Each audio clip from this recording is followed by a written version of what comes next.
Bagayoko. Bonjour. Bonjour et bienvenue. Soyez la bienvenue sur ce plateau de Point de vue, docteur en sciences politiques, enseignante à Sciences Po, présidente de l'African Security Sector Network. Alors, cette sortie d'Emmanuel Macron que nous venons de réécouter ensemble, elle a suscité beaucoup de réactions, notamment dans les pays africains, les pays qui se sont sentis visés. Le président tchadien, Idriss Déby, qui a dénoncé des propos qui frisent le mépris, même son de cloche, chez son homologue sénégalais, le Premier ministre Ousmane Sonko.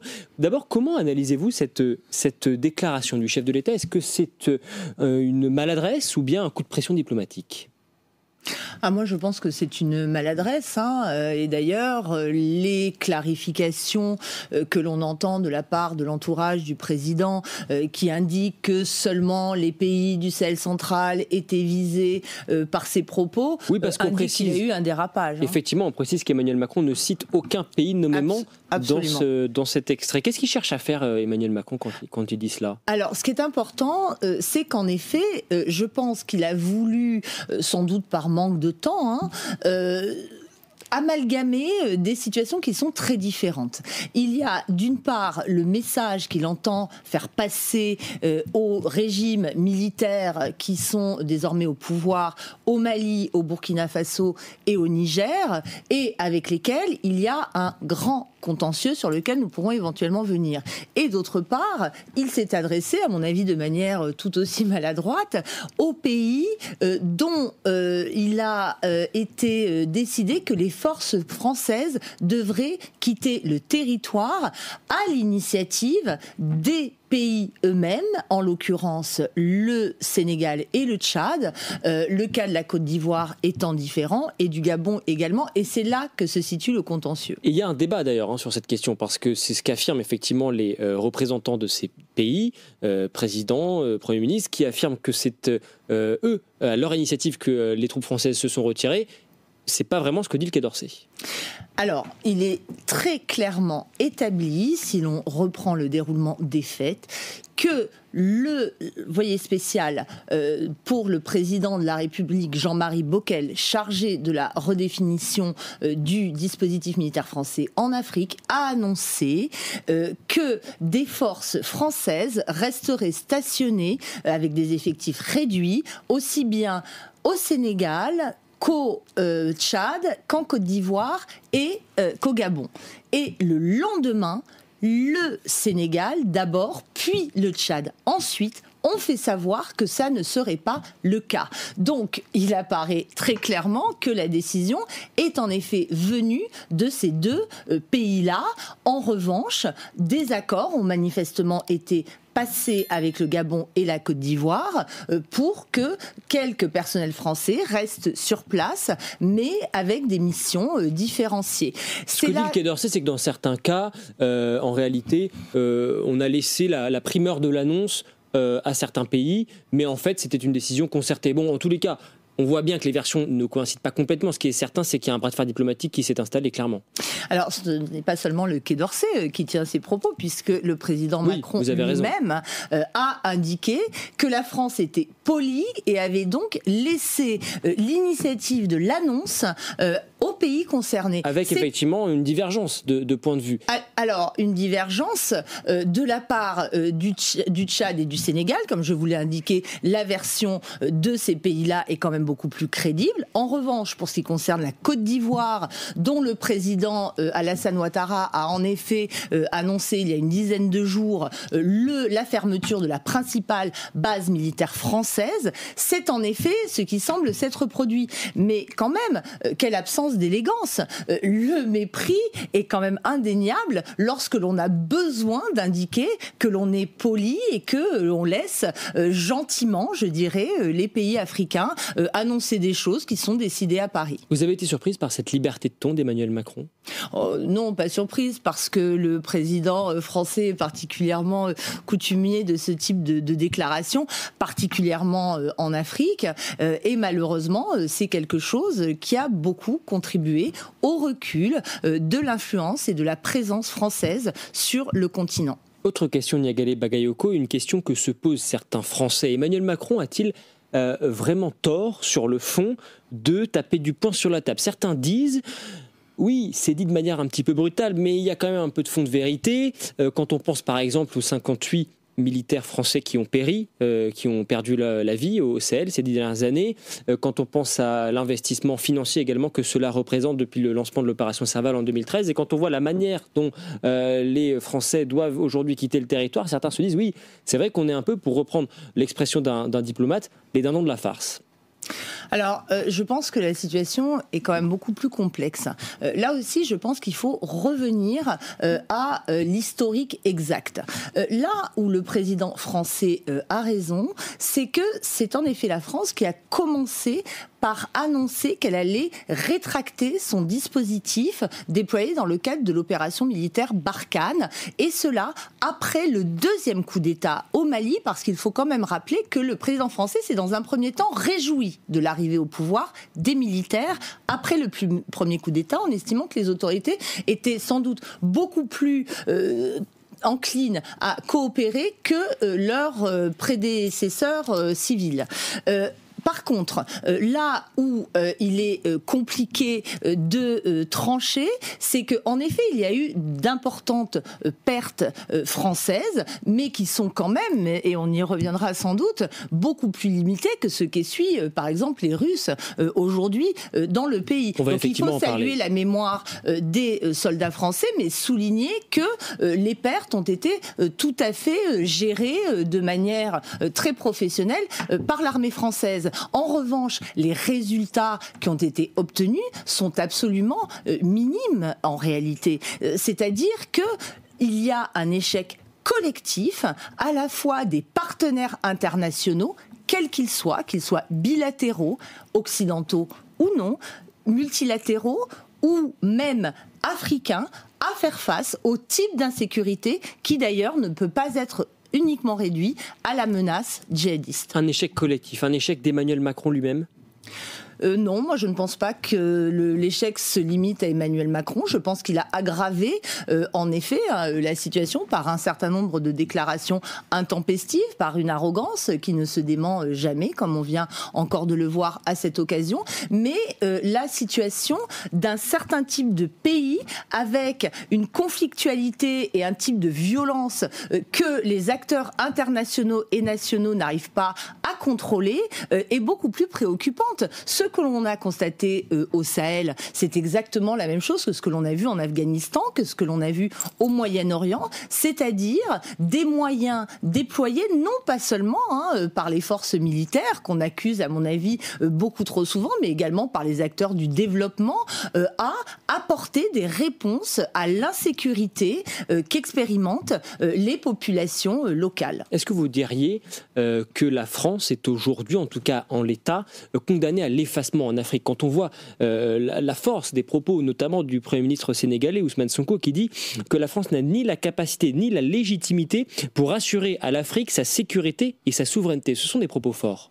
Oui, et qui sont assez justes d'une manière générale, parce que c'est le cas, encore une fois, à mon avis, de la plupart des partenaires internationaux. Il y a quelque chose que l'on doit comprendre à propos de l'Afrique dont on parle très peu. On croit que la vague nationaliste, patriote, souverainiste que l'on constate dans les pays occidentaux leur est propre. Mais l'Afrique, en réalité, connaît elle aussi ce virage, et de manière extrêmement virulente, et il est important de souligner le fait que cela ne se produit pas uniquement dans les pays sous régime militaire, mais comme le cas du Sénégal l'illustre de manière absolument éclatante, également dans les pays où la démocratie est extrêmement bien ancrée. Aujourd'hui, le plus grand mouvement dont a d'ailleurs parlé le président Macron d'un point de vue idéologique est celui du néo-panafricanisme, qui se définit en faux contre l'idéologie dite démocratico-libérale et contre ce qu'on appelle l'impérialisme extérieur, mais alors, pas uniquement précisément, français. Je repose ma question. Est-ce que les pays occidentaux, et a fortiori la France, sont aujourd'hui condamnés à l'effacement ? Alors, la France n'est pas dans la même situation que les autres pays occidentaux. D'abord, moi, je récuse ce terme de pays occidentaux. Moi, je préfère parler de bloc transatlantique, c'est-à-dire Amérique du Nord, Europe, parce qu'il y a d'autres pays européens, notamment d'Europe centrale, anciennement communistes, qui sont de plus en plus présents en Afrique parce qu'ils réactivent un certain nombre de liens de l'époque soviétique précisément. C'est le cas de la Hongrie, par exemple, qui est extrêmement présente aujourd'hui dans un pays comme le Tchad. La France, aujourd'hui, est appelée à effectivement être beaucoup moins audible, beaucoup moins visible, mais ce qui se produit, ce n'est pas un phénomène nouveau. Je pense que la France prend simplement conscience qu'il y a beaucoup d'autres partenaires qu'elle sur le continent africain, mais la plupart d'entre eux sont en réalité présents depuis plus de 25 ans. Que l'on parle de la Turquie, que l'on parle d'Israël, que l'on parle uniquement sur le plan militaire.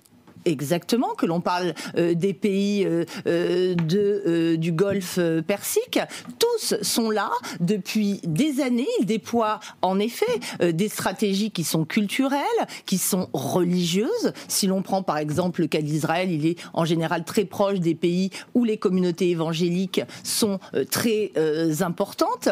Le cas de l'Iran, dans les pays où les diasporas, notamment libanaises, sont présentes.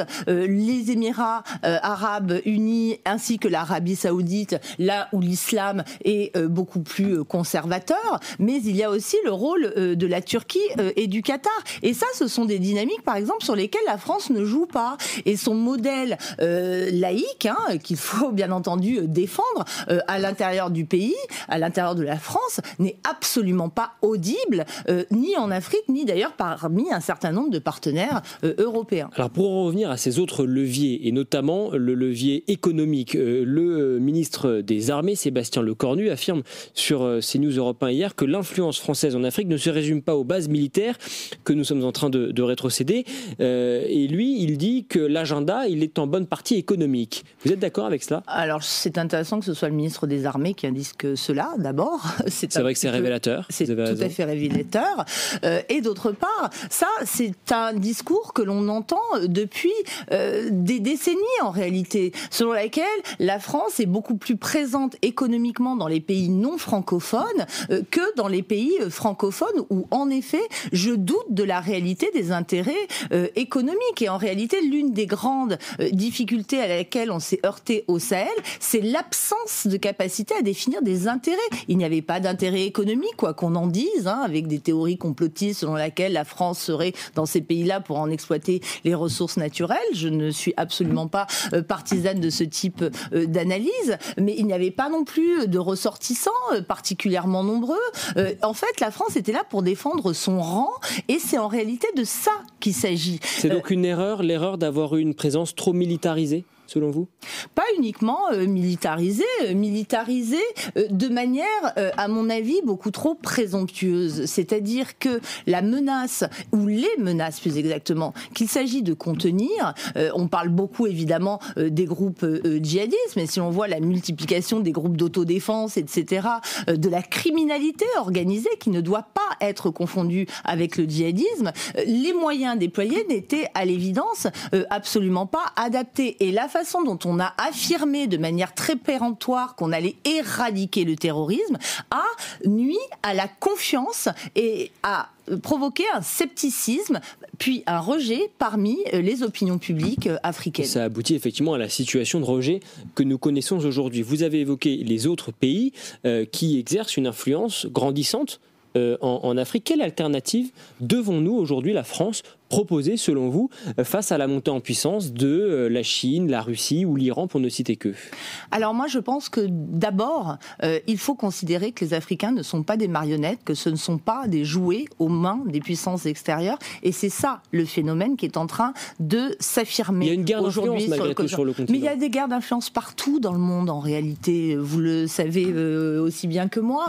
Donc ce dont on s'aperçoit en Afrique aujourd'hui, c'est que les partenaires les possibilités de partenariat sont absolument multiples et qu'elles ont été tissées depuis un grand nombre d'années. Donc elles sont solides. Donc il appartient à chaque État de pouvoir démontrer sa propre valeur ajoutée dans cet environnement. Mais ce qui est certain, c'est qu'aujourd'hui, les États africains semblent décidés à faire valoir avant tout leurs propres intérêts plutôt qu'à s'inscrire dans des alliances traditionnelles ou dans des allégeances comme ils ont pu le faire jusqu'à aujourd'hui. Donc je ne pense pas qu'il faille avant tout considérer l'Afrique comme un champ de rivalité, mais plutôt essayer de s'insérer en comprenant les dynamiques locales, parce que c'est ça qui permettra aux différents acteurs de s'insérer de manière beaucoup plus durable dans les différents environnements. Et dans cette réinvention quelque part de notre diplomatie en Afrique, est-ce que la France a, selon vous,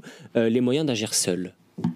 Alors, s'il y a un échec, un autre, dans la politique qui a été menée au cours des dernières années, c'est celui de la multilatéralisation qui, d'une part, n'a pas marché sur le plan africain, puisqu'il y a eu ces tentatives, notamment de créer ce fameux G5 Sahel et de travailler avec des coalitions africaines, mais il y a eu aussi un échec de l'européanisation. Aujourd'hui, la plupart des partenaires européens entendent agir seuls ou hors pilotage de la France sur le continent. C'est très clair du côté des Allemands, c'est encore plus clair du côté des Italiens, par exemple, qui sont, eux, de plus en plus présents sur le continent, notamment par rapport à cette question des migrations. Giorgia Meloni entend développer des relations extrêmement étroites sur un plan bilatéral et de manière intéressante. C'est le seul pays qui conserve des effectifs militaires au Niger, par exemple, puisque même les États-Unis ont été appelés à quitter le territoire.